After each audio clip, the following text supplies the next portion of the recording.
What's up, everybody? Nick Brengle here, and today we're talking about how you can set up to do your own live stream here on YouTube.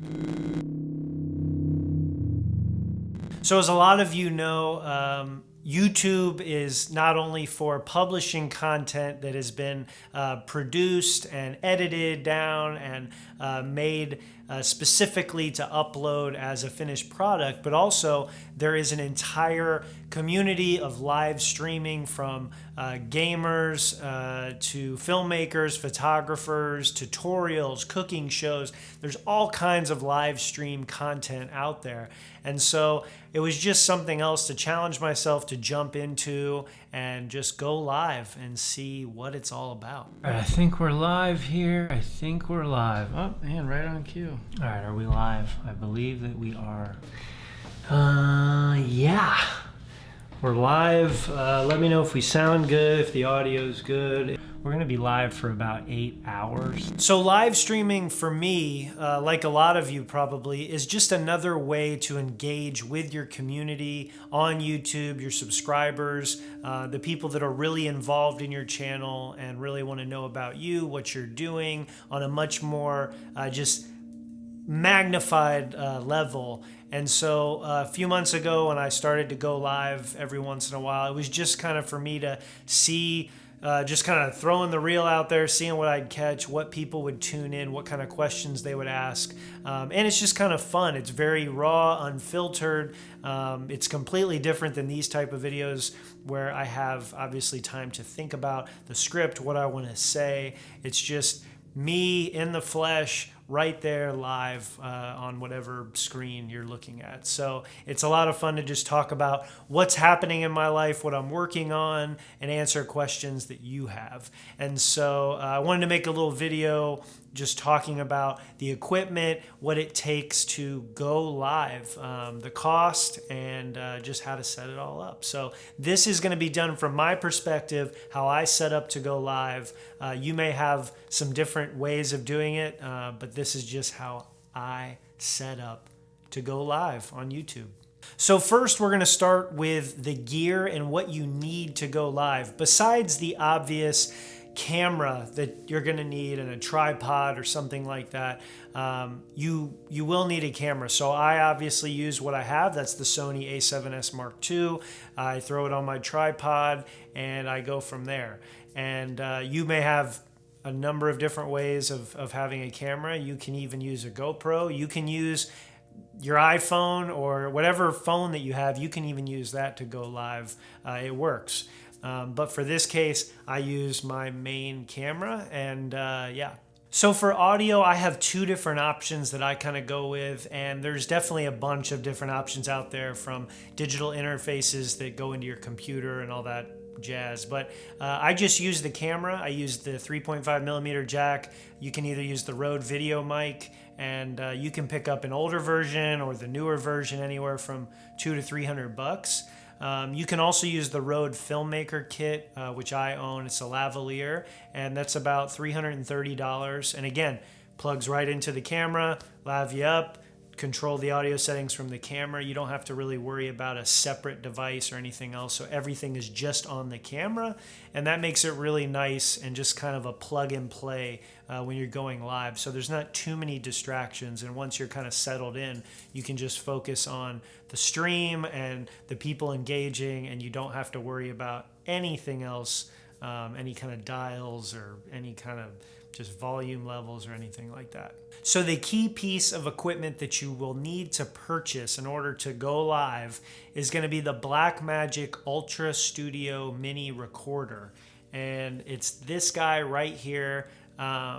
It'll cost you about $145. And basically what it does is, in layman's terms, it connects your camera to the computer. It acts as a bridge that turns your camera into a live broadcast device that you can show to the world and do what you need to do.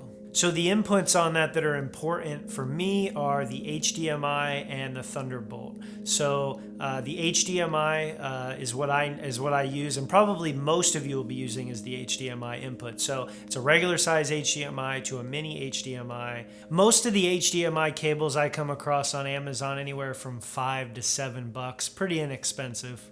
And that goes right into the A7S Mark II. That's one end of the connection. The other end is a Thunderbolt cable. Because I use Apple products, I have an iMac, has Thunderbolt. So Thunderbolt to Thunderbolt, and you're good to go. You plug it in. So now you're connected. The camera is connected to the computer. What's next? So once you have all that equipment and all that gear set up, you're going to need to download OBS, or Open Broadcast System, I believe it's called. OBS basically is a free program that lets you, again, acts kind of as a gateway to live streaming. And there's a bunch of other like nerdy, in-depth stuff that goes into that. I have no idea. This is just me explaining it, how I taught myself basically. So you download OBS, open up OBS, and immediately you're just going to see a blank screen and a whole bunch of different options and what you can do. So first, you're going to need to select your source. So you select the source, you're going to find your camera through that. Every camera is going to have different settings. I dial back to 1080 at 24 frames and go from there. And it's pretty simple to figure that out. There's some better videos out there that really dive into the tutorial of how to really set up your camera specifically. So you figure that out, you get your source, and then there's even more in depth that you can go from there. So you can add different kinds of filters, you can do color correction, and you can even add LUTs to your live broadcast, which is pretty cool. So if you want to shoot an S-Log or some sort of log format, especially with the Sony cameras, then you can apply any kind of LUT that you would like. And there's some videos out there that can explain how to exactly make those LUTs happen. So you can do that as well.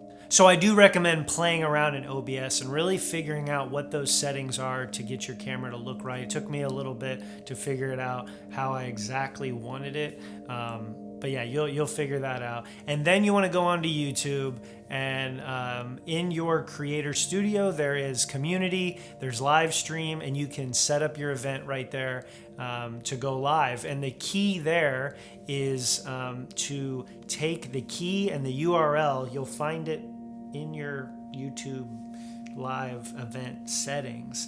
And you want to take that key and that URL, and you're going to plug it into OBS.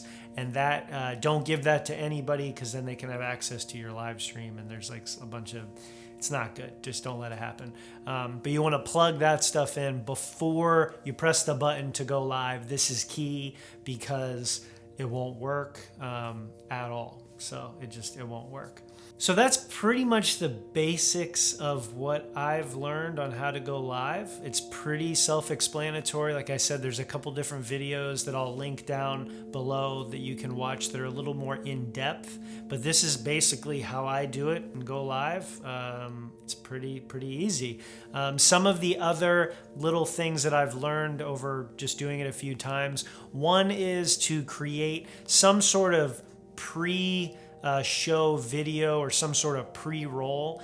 Maybe it's a countdown or just something that has a buffer for when you go live. There's a minute, 2 minutes, 5 minutes, whatever it is, so that people can come on to the live stream. Because if you just go live and maybe there's nobody in there, there's this awkward me just standing here staring at you and not knowing what to say. So some sort of pre-show countdown that gets you to having a handful of people that are in the chat and watching the live stream, and then you can get going and you already have some questions and some dialogue going off of that.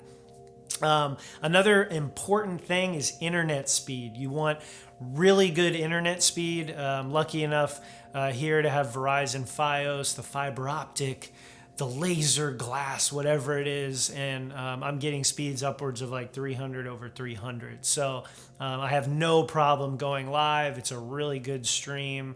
There's no lag or buffering or anything like that. So yeah. Okay, well, that pretty much does it for this video talking about live stream. If you have any questions, any comments, concerns, you don't like my mustache, comment down below, let me know. And I'm definitely here to answer any questions, any help that you might need if you're trying to go live or anything about any of this equipment and gear and where to get it.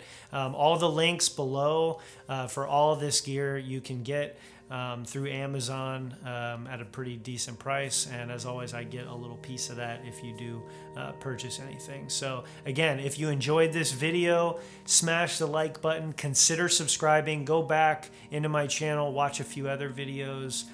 We're getting close to wrapping up 2018, which has been an amazing year, and we're really close to 1,000 subscribers. It's bizarre. It's just bizarre.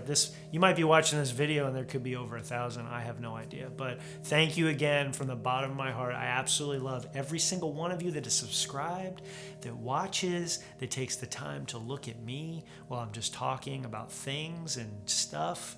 But yeah, have a good one, and yeah, go live. Oh, create something every day, every day.